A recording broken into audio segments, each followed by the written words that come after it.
Morning, everyone. Actually, it is very loud right there. So let's walk somewhere else quick. Good morning, everyone. It is a bright, lovely day here in Canada. Still got snow all over the ground, but today's a good day. We've been getting lots of the truck parts in for the Fummins. I'm super excited because we're like super close to just putting it in there. I think all we got left is that damn oil pan, and I don't know why it's taking so long, but everything else is on its way. So we have I think we got just a bracket we're waiting on, the oil pan, the pickup tube. What else? Those are the main things, I think. I got like a leveling kit for the dually and what is it, the killer dowel pin, the kit and all that stuff. So we got all that on the way as well, so we might as well do that while we're here. I have to get a frost plug because the side of the block has an oil fill, which is only on industrials as far as I know. And it kind of means there's a hole in the side of my block that I got to plug off, and it's right behind the engine mount, so it's not easily replaceable. So I really don't want to like have it leak one day, because then I got to remove the motor to get it out and replaced. So I'm not going to do that. But regardless, it's a beautiful day out. I think in a few days here, we're going to take the Jeep out with my nephews, and we're gonna hit some mud, take the roof off, have some fun, drive around a bit. So we'll probably upload a video of that as well. But as of right now, I'm gonna take the truck. I'm gonna go wash it because it's dirty and the car wash was frozen for some reason, and I really feel sorry for the truck. She's kind of muddy. So we're gonna do that, and then yeah, let's get to putting some parts on.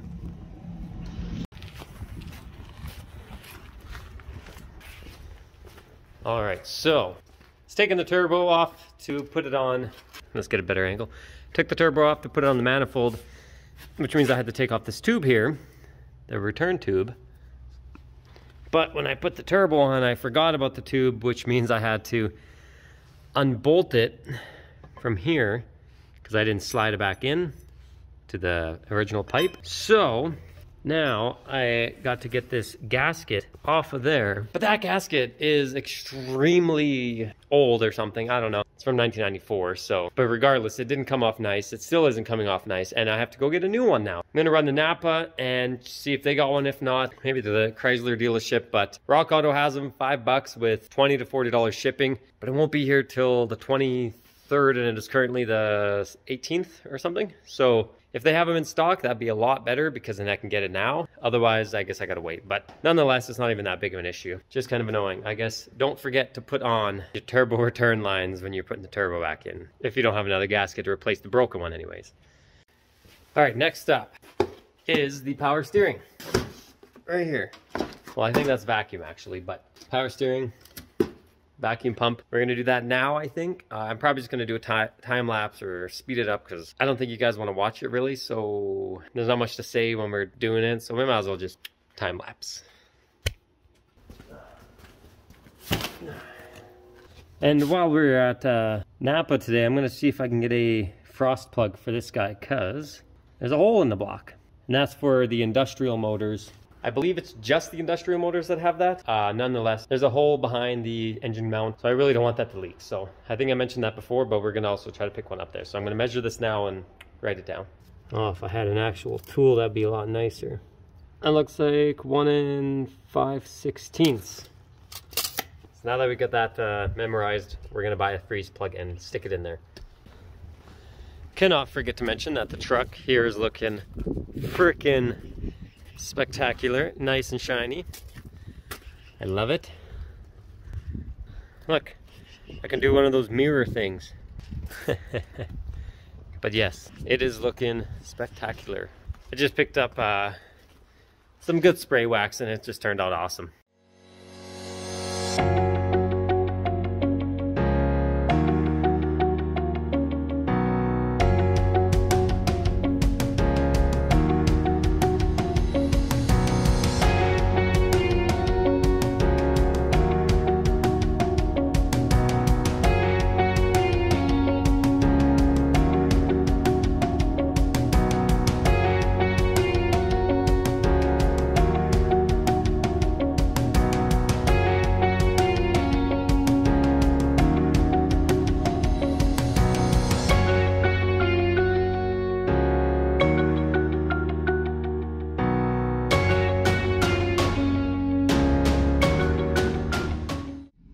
guys, it is so beautiful out today. It is definitely sunroof weather. So anyways, we're gonna run to Napa because we need some plugs. We got our vacuum pump on the floor, eggs in the center console, my favorite, and we're ready to go.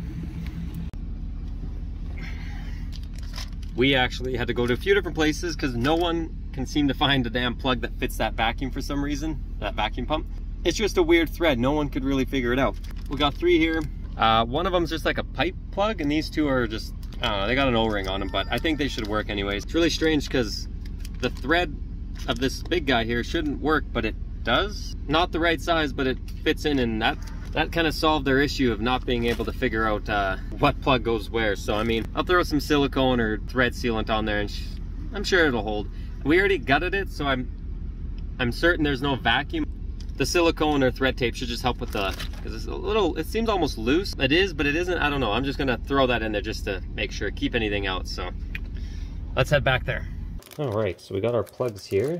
This is the only stuff I got at the high temp, so that's gonna have to do. She's coming out. Let's put it on there for now. Oh, this bag is like trash. Go. Got our gasket, got our pump all plugged off, and we are ready to go.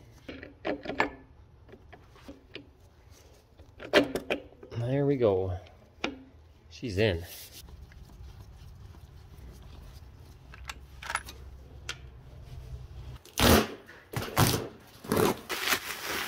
This is our fan pulley. That is sweet. Now we can put this on the motor and hopefully it bolts upright. Our long-awaited bracket that goes on the side. So now we can put our alternator on, we can get the rest of our stuff mounted up. This is sweet. I'm gonna put this on right now. So we got our bracket here. This is for our fan.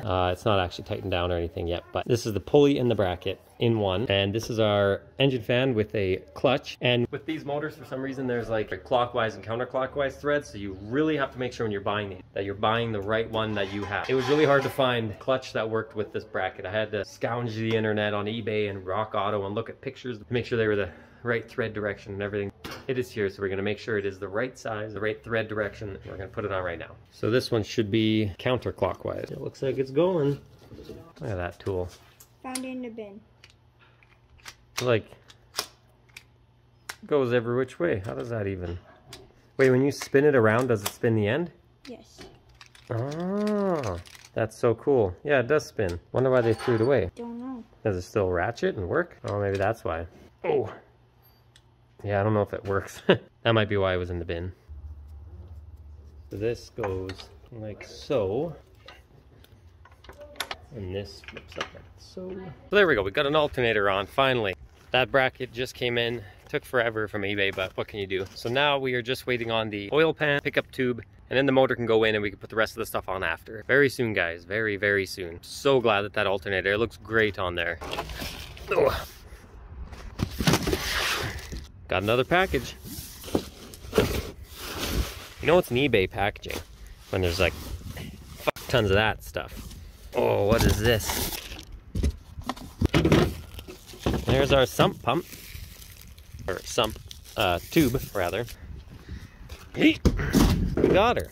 And she came with some hardware. Look at that. Speaking of hardware, we got some of our own. Now this should be what we need to put the power steering pump on. Pretty sure we're gonna go try it out. It's kind of funny, the power steering pump bolts actually fit in the bracket on the side of the motor. I'll show you in a second. I thought I was gonna have to buy some extra bolts, but I guess those ones fit in there perfectly. Same thread, same everything, perfect depth too, so recycling. It's cheap. We got, oops. We got our grinder here. We have to take off a little bit of metal here and a little bit there, just so the starter fits. So I'm gonna do that right now. I'll cut it off. We'll test fit the adapter plate with the starter and see if it all fits. Last time I had a grinder out, we were cutting a doorknob off, so I'll roll that clip here.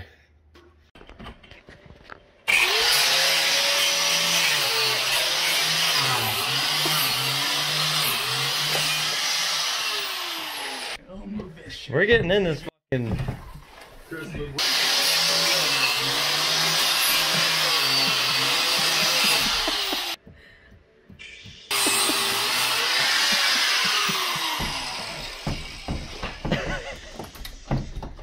You got that screwdriver? guys to turn that guy? Pair of pliers and freaking turn it. Open the door, can you? Yeah! Yeah! Okay, that's how you... Let's get this show on the road.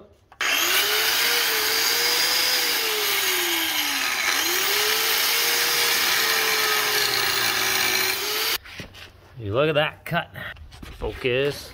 Focus. Come on. There you go. Nice and smoothed off.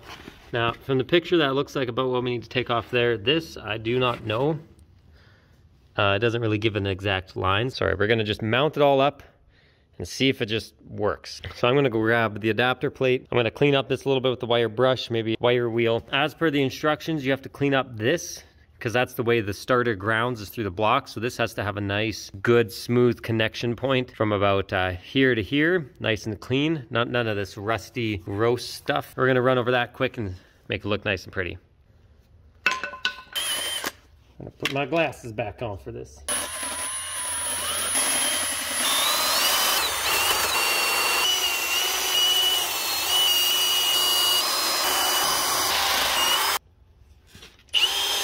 Yeah, that looks pretty nice and clean. I will go grab that adapter plate and we'll see if it fits.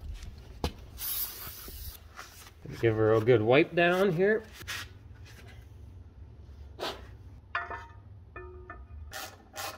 Again, this is just a test fit. Looks like we're missing a bolt, so I'm gonna run over there and check if we still got it. Found it, it was in the box.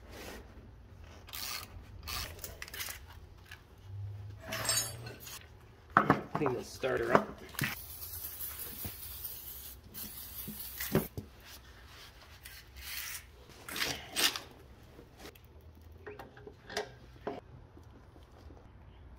You can see it is pretty close there if we didn't grind down that stuff.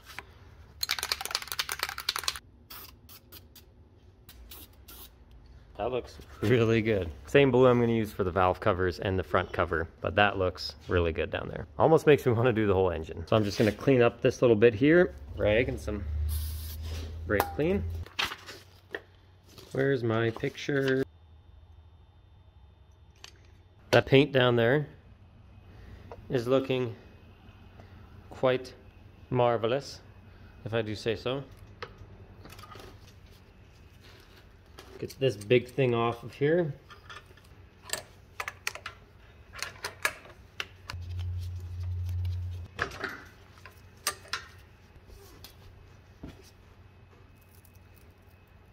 That's what I'm dealing with here. These damn pipes are so freaking brittle that they're just bending, and obviously you can't twist up here because it just twists the pipe. I'm trying to twist down at the bottom, but it's just still not working. See if we can get like right on the bottom. I couldn't tell if it was moving or just bending. I think she's moving now. Anyways, we can take out another one of the sensors we need to, which is this guy. There's the old sensor. That is, I'd assume, oil temp. Here's the new sensor. Well, we got that one in, but those two little pipes, we're really gonna have to figure something out with that. I'm debating just breaking them off and then using one of my easy outs and just hope that works, but that's definitely putting a little bump in the road here. So we ran into a little issue here. Buddy Boschman and my brother pointed out something on the motor here. It's this guy right here. This is on the back of the crank, and it looks to be some sort of spacer that isn't there on any other engine, and kind of been overlooking this, but we have another motor sitting over there, and it's behind a bunch of stuff where I'd show you it right now. This spacer isn't on that motor, and it looks to be pressed in. I looked up a video, looked around a bit, finally found a video explaining what the hell it is, and it is indeed a spacer for the Allison trannies. So that means the same tranny that was behind this motor. I'm assuming that's an Allison anywho. According to the internet, this spacer just pops off with a hammer. So I'm gonna give that a shot right now, and we'll see if it comes off. We'll put a little piece of wood between here and here.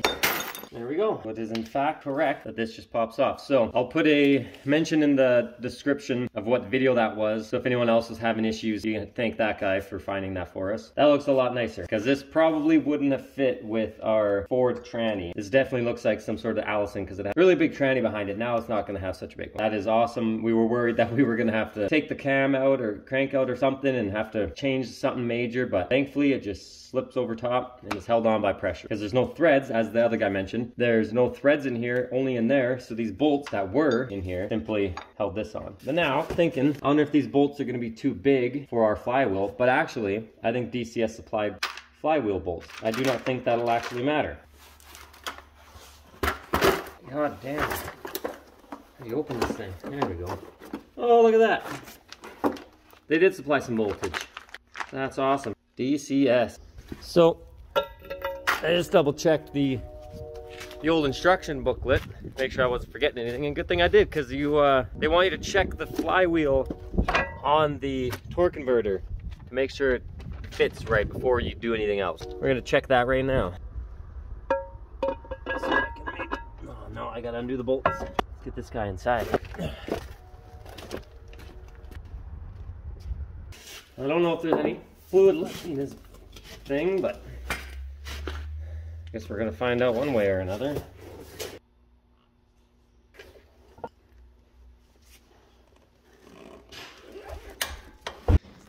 After quite a while of trying, finally got this one out. And she finally came out.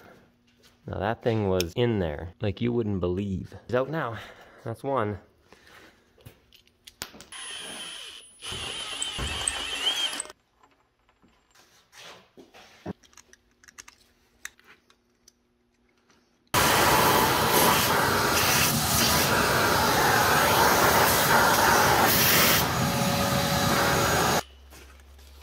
Perfect size to fit inside the threads. Like, this biggest part was just inside the threads. So naturally, if it goes in there, you can drill and it'll just skim by the threads, and then you pick out the excess piece of threads and scoop out whatever metal shavings are in there. So that's what we did, and it worked out perfectly.